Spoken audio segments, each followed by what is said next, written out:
This is the sound of the colourful fireworks that lit up the Brussels skyline on Tuesday night, marking the end of Belgium National Day.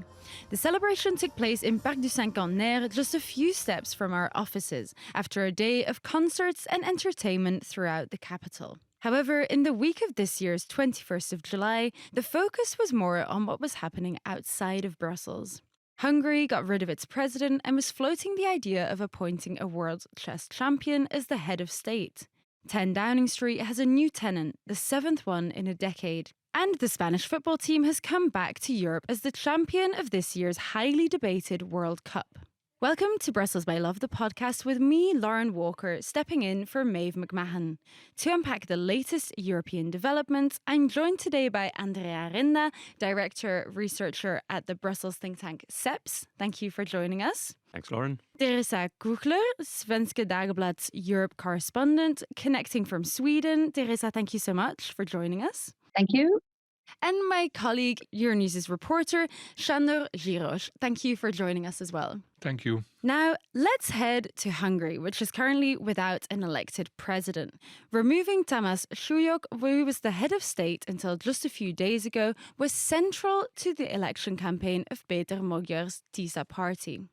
As the Magyar centre-right party won a parliamentary supermajority in April's elections, the National Assembly managed to pass a constitutional amendment ending Súlyog's term and triggering a new presidential election. Now, Sandor, obviously because you're from Hungary, I want to start with you. Can you tell us, who is Tamás Súlyog? What type of president was he, and why did Magyar want to remove him from power? Well, Tamás Súlyog was a very low-profile lawyer during the presidency. He was not active at all politically. He was signing all the laws that were presented by the government of Orbán. He didn't post it on social media. He didn't speak up in big issues affecting the society in Hungary. He became active when Magyar won the elections and pushed for his removal. He suddenly went to the Venice Commission. He suddenly gave interviews to foreign media. He started to complain about the rule of law. But, as a president, he was sort of invisible. And this was the reason why Orbán appointed him, because he wanted to have an extremely weak personality who is not putting any danger, any obstacles to his plans. And now, obviously, Andrea Súlyog has become the centre of attention this week. And he has said that this move of removing him violated the rule of law, a warning also shared by several NGOs, including Human Rights Watch. How risky was this move, do you think, for the recently appointed Magyar? I think the first thing that I want to say is that Tamás Súlyog was mostly known for what he did not do, right, compared to what he did do. It never challenged Orbán. It never challenged the many violations of the rule of law that were being perpetrated by the Orbán administration. It was basically a yes man in that position. And even before, when he was president of the Constitutional Court, he was perceived as being very, say, close to the government. And so where the division of powers would not work in that country. Now, what happens today, the government has a choice, either bending a little bit the rules or doing something that is riskier, trying to plod along with a government that is surrounded by a number of people that are trying to pave the way for the return of Fidesz. So I think it's risky, but not as risky as the alternative. Sandor, as we've said, this was a very big part of the campaign for the TISA party ahead of the elections earlier this year. How is this move being viewed by the people in Hungary who voted for the TISA party? I think this is extremely popular and is in line with Magyar's electoral promises. People voted for this in big numbers, and people demand this, and they demand even more because, Magyar said that he has a sort of program called Purgatorium, which means get rid of all of the officials appointed by Orbán who could block their programs, and also restore rule of law, but also to serve justice, because there are very serious accusations against the Orbán government for corruption, for running a sort of mafia state, as Magyar said. And people want, former politicians to be in jail. I hear this every day, that why Orbán is not in jail, why Szijjártó is not in jail yet. People demand this, and removal of Súlyog was extremely popular in my view, and then it had a very huge effect on other officials, because this week the chief prosecutor also resigned voluntarily, because otherwise he would have been removed. Previously, the head of the national broadcaster resigned. Many other officials are getting the message appointed by Orbán that this is game over for us, and something new is coming. I was talking to one diplomat just recently who said that there is one thing that Magyar cannot do, and he cannot start behaving like Orbán himself. I understand what Sandor said, the Hungarian population, of course, the people, they want to change, and they want to even see a lot of Orbán stooges in prison. But I was thinking to myself, Magyar's attack on public service and Magyar's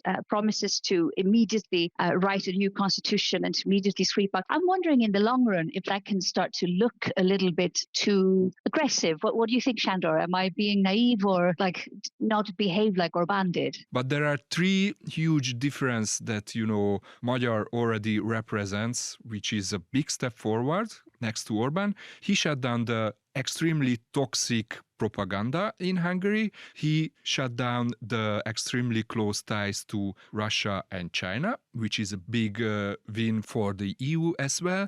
And he's conducting a pro-European foreign policy. So he's not blocking any foreign affairs statements. He's not blocking the sanctions.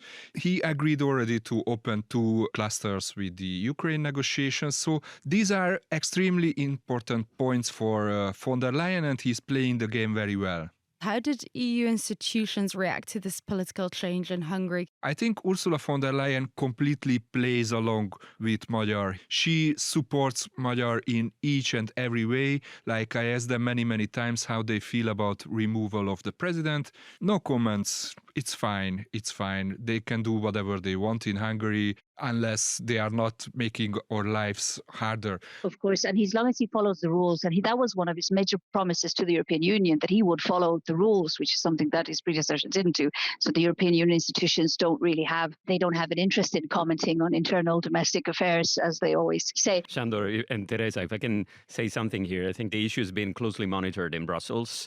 It's very important that this initial bending of the rule of law, because it is seen as a one-off and not like an original sin, and everything will come and will become somehow sort of a stretch to the rule of law going forward. I think the European Commission is very aware of this, and Magyar is being closely monitored. You could take it as a sort of a spoiled system, right? When the new governments come in, the leadership has to go. In this case, the leadership goes all the way up to the president, but it is absolutely needed for the government to have the freedom to implement reforms. The Hungarian parliament must elect a new president by around mid-August. Magyar offered the position to a chess legend, Judit Póger, but she turned this down earlier this week. So, Sandor, who are the potential candidates here? Who else could be considered for this role? Well, we don't know for the moment. I mean, the TISA parliamentary group, together with Péter Magyar, will decide.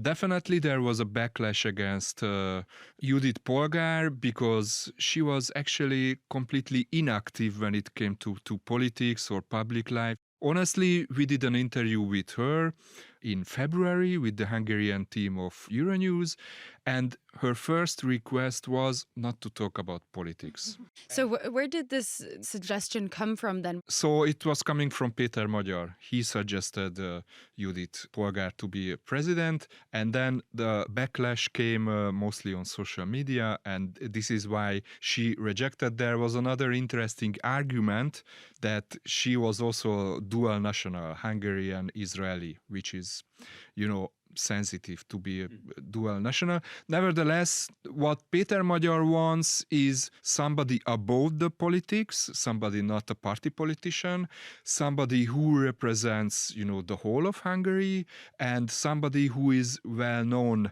even outside of Hungary. That's why he was thinking about Polgár.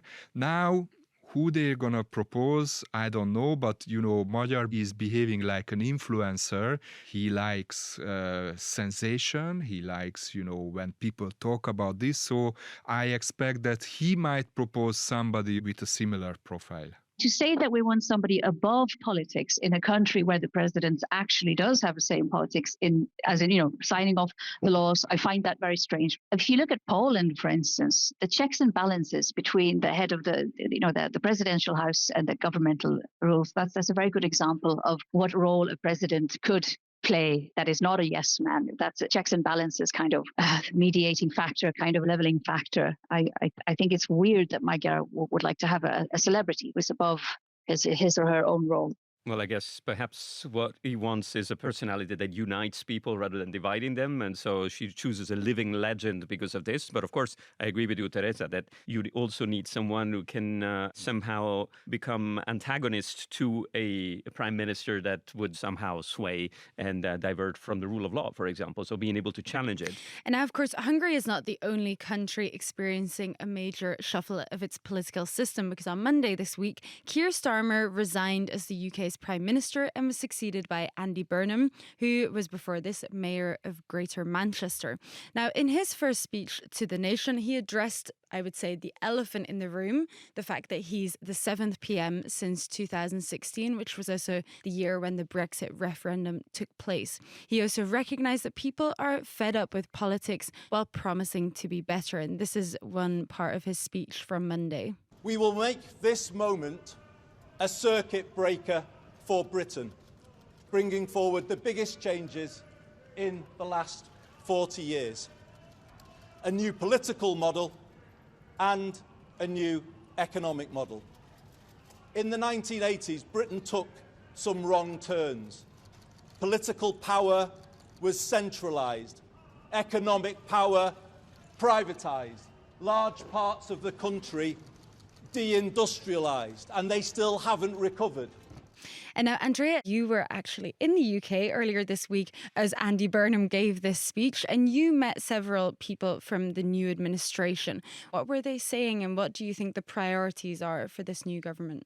What I got from people fairly high level in government is that, first of all, it's early days. They're waiting for their portfolio to be reshuffled, but they see a big emphasis on growth and a big emphasis on the devolution of powers towards the local level. So the reindustrialization of Britain in the areas where a lot of the discontent had emerged. Even during the Brexit referendum, you remember the London city voted overwhelmingly in favor of remaining in the EU, whereas the rest of the country, especially in the pockets of discontent where former industry had now basically been almost discontinued. This is where most people were considering the EU not to deliver sufficiently to them, not to be very beneficial to them. So even if Burnham's new program is not directly aimed at bringing the UK closer to the EU, the actual result of reindustrializing and finding new lymph and new prospects, let's say, for the local dimension and the periphery, let's say, of the country, that can actually bring people closer to an idea of development that is more inclusive and gradually over time even closer to being close to the European Union going forward. Teresa, I want to move to you because this moment comes at a time when Brexit was really back at the top of the agenda, both in the EU, both in Brussels and in London. Most of what he's been saying publicly is focused on the domestic issues. But he has said personally he supports rejoining the EU in the long term. So what do you think Burnham's leadership will mean for future talks between London and Brussels? First of all, I think that any UK Prime Minister has to know and be very aware of a referendum and the weight it has. It's not like a parliamentary decision that you can just overturn, when you get into power. The referendum was 10 years ago, and clearly rejoining the EU would be, I'd say, if he brings up that topic, he would probably be called somebody who disrespects a referendum. And also, we need to be aware that in a divorce, there are two sides. The European Union, of course, also has to have a say over a possible rejoining.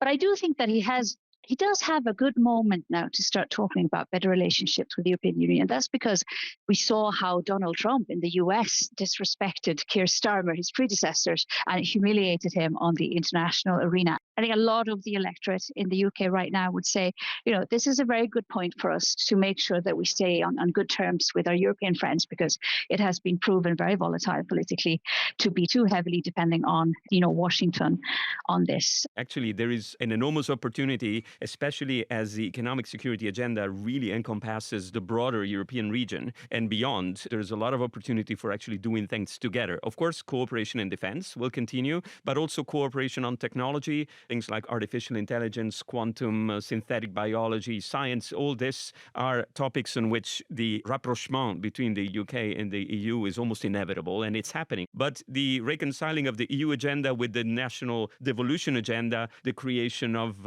Number 10 North, so a branch of the government in the Manchester area and so on, all this is going to be a little bit of a balancing act. So we'll see how Burnham will be able to really somehow crack that nut. I really do not envy Andy Burnham's role because Reform UK, the party that is famously very, very Eurosceptic and founded by Nigel Farage, the most famous Eurosceptic and biggest Brexiteer of them all, they're still strong, but they're very strong in those areas that were mentioned here before in the programme, but that need the industrialisation and the better living conditions. So, maybe if he succeeds in that aim to reindustrialise and make these people, go back to better living conditions, then also maybe the support for Reform UK can drop. Let's just see what happens. Indeed, this is also why Burnham's agenda has to go in the direction of local consent and reindustrialization. It would be foolish for him now to campaign for re-entering the European Union for two reasons. First of all, what he is fighting against is Reform UK, so he needs to try and sort of contain that part of the electorate.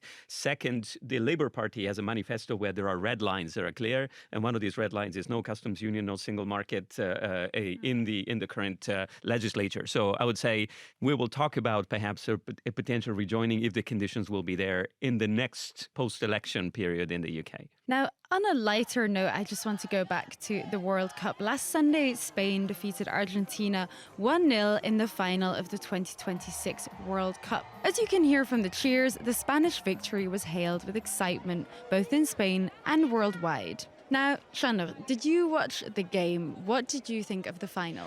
Well, I watched it and I had to confess that I didn't like the final. There was not a lot of excitement. I understand my Spanish colleagues were all saying that it was super interesting, but for me it was just not a real football that I wanted to watch. That was my personal impression. My second impression was football is really commercialized right now, and what FIFA did, extremely pushing Argentina and Messi very openly.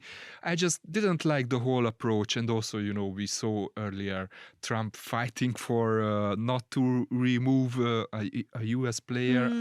As you said there, Sandor, there was quite a lot of controversy this World Cup, and also it was very politicized. Will it be cemented in history books as quite a controversial one? Well, for me, first of all, I'm Italian, so I have no title whatsoever to talk about the World Cup. We don't play football anymore. We don't qualify anymore. Perhaps we can pretend we wanted to stay away from such a commercial spectacle, right? But that said, I think the World Cup will be remembered as a good one in many respects. I think the fact that Spain won is good because this is a team that doesn't have superstars. It's a team that really comes from an idea of how to play football. For example, there is almost no player from Real Madrid in there, despite the fact that this is perhaps one of the top teams there. This is a coach that has an idea of football and has brought it forward through to the end. And it's a great story, right? And Teresa, finally for you, do you think it will be a memorable World Cup? You know what? I just like everybody else, I had to write all these stories, very indignant stories about how Infantino thinks he's above the law or how FIFA is a corrupt entity and all of those. And I had to do Trump. But then at the end of the day, I enjoy the fun around. And my mother is from Spain. I decided to be very Belgian this year because I live in Belgium. So I didn't vote. I didn't cheer for Spain, but for Belgium. And that ended up in a very funny conversation about me being disinherited. And the parts of my mother's will go to the Salvation Army instead of me. And it was fun. It was great fun. I love the kind of historical bickerings and facts around it. And that doesn't mean that I don't know that football is about politics and geopolitics and all that. But I decided for once to just leave it to the side. So I enjoyed it. Well, Andrea, Teresa, Sandor, thank you so much for joining us on Brussels My Love, the podcast. Thank you also to Brussels My Love team at Euronews, our sound technician David Brodheim, our podcast producer Alice Carnavali. Let us know what you think of Brussels My Love, the podcast by dropping us a line at brusselsmylove@euronews.com. And don't forget, you can find us on Apple Podcasts, Spotify, or wherever you get your podcasts. And if you like spending time with us, subscribe to Brussels My Love, the podcast, leave us a review, tell your friends. See you next time. Euronews.